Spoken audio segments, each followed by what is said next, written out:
I maintain that the United States government taxes the poorest of us, the working poor, at a 25% rate. Let's define our terms. This is the 1040A IRS bulletin that tells you how to fill out your taxes. In the back, they have two charts, one showing where the money goes, one showing where the money comes from. Social Security, Medicare, and unemployment and other retirement taxes are income to the United States government. These are not sequestered funds. They're income, the same way that personal income taxes, corporate income taxes, borrowing, it's the same thing. They all are the income.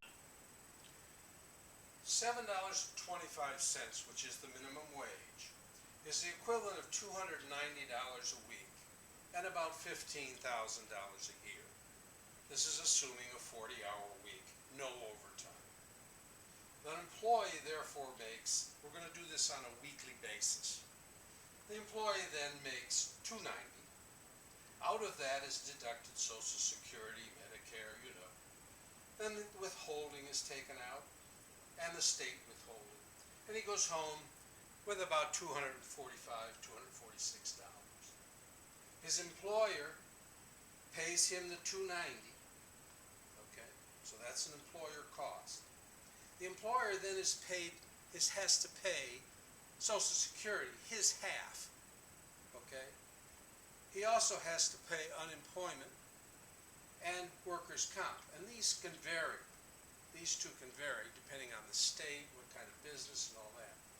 So the employer cost is about $320.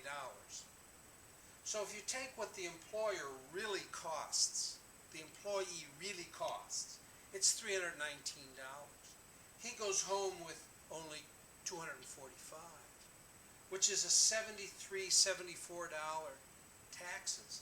In this case, it's 23%. These amounts would not be paid if it weren't for the work done by this individual here. So in fact, he has earned this money. And by the way, with this $15,000 or $15,000 tax-free, the amount that the businesses now pay for those insurances gets transferred to the person earning the money. This is not an attempt to make businesses pocket a little change on the side. On the other hand, I do not want to raise businesses' expense. They would pay the same as they're paying now. Only difference is that money would not go to the federal government and the insurance agencies. It would go directly to the small employee. Right now, the limit is $600. But by raising it to $15,000, we will encourage small, what I would call micro businesses to start. People that don't quite have enough would now have a little bit more that they might start a business. Poor people could buy a car, because this is like $3 grand a year increase. People that are making more money, like $60,000 a year, would still get the $15,000 free and clear, and then start paying taxes on $15,001, the first dollar after that. So and we could increase the amount of taxes people pay in the higher brackets, so that I would see this breaking even for the taxpayer at about $80,000. Everybody from $80,000 down would get a little tax break. There's three ways you could make it up. One, you could put a minimum assessment on people making huge dollars. Just put a chunk in there, 3-4% they have to pay. It has nothing to do with nothing, it just supports Social Security. Second thing, raise the limit that Social Security is paid. I should have looked it up before I sat down here, but I didn't. But I'm thinking it's around 180, something like that. Take it up to $400,000 that these people would just automatically pay, and the businesses match. And the third is what everybody talks talks about. Means test Social Security.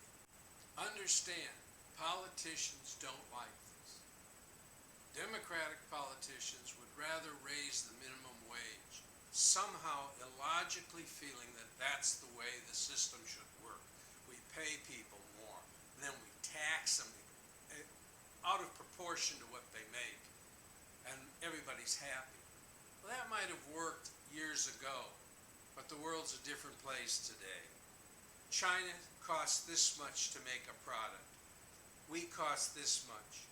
If we can lower the tax in manufacturing, we can get closer to China. If we keep raising the minimum wage, Chinese goods, Chinese jobs will never come back, no matter what Mr. Trump promises. The only way to do it is to reduce the tax burden and then start looking to bring jobs back.